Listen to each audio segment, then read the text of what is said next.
Be joined by former IDF spokesperson Jonathan Conricus. Jonathan, good morning to you. Good morning. Good morning. As Nate Foy was just talking about, apparently through surveillance, the IDF was able to see, hey, look, they just launched a cruise missile out of somebody's house. You don't see that every day. No, you don't. But in the coming days, I think you will see it more and more, because that is the modus operandi of Hezbollah, and that is what they have prepared for many years. And southern Lebanon and many parts of central Lebanon and the southern parts of Beirut, the so-called Dahya, the Hezbollah-controlled area, these areas are literally full of locations where Hezbollah hides weapons inside what appears to be civilian houses. And I can assure you that once CNN and other networks will film it, it'll look like civilian houses again, and nobody will know that inside weapons were stored and they were fired against Israel. But what really is happening here at the big level is that Israel, on one hand, wants to return its civilians to their homes. And Israel is now presenting Hezbollah with a very simple choice.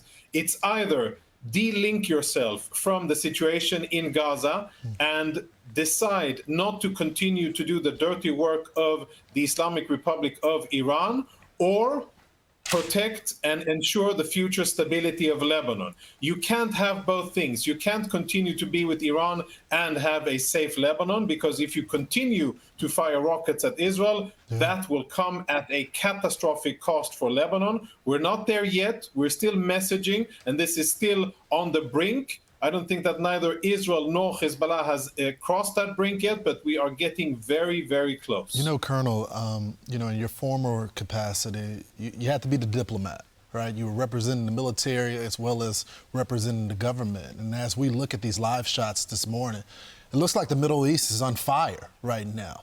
What does this mean for America? We got an election coming up. You have an administration that has asked for restraint from Israel. You got a Kamala Harris who wants to be the next president, who is asking for more restraint. If an American president and Kamala Harris is elected, what is that going to mean for Israel?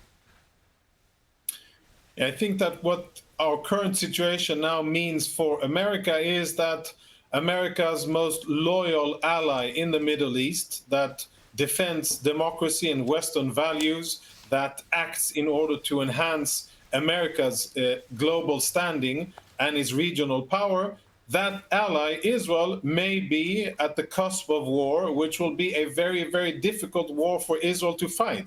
It'll be a war that Israel will defeat its enemies, but it will be different from what we've had against Hamas, because Hezbollah is way more powerful when it comes to weapons, capabilities, and personnel.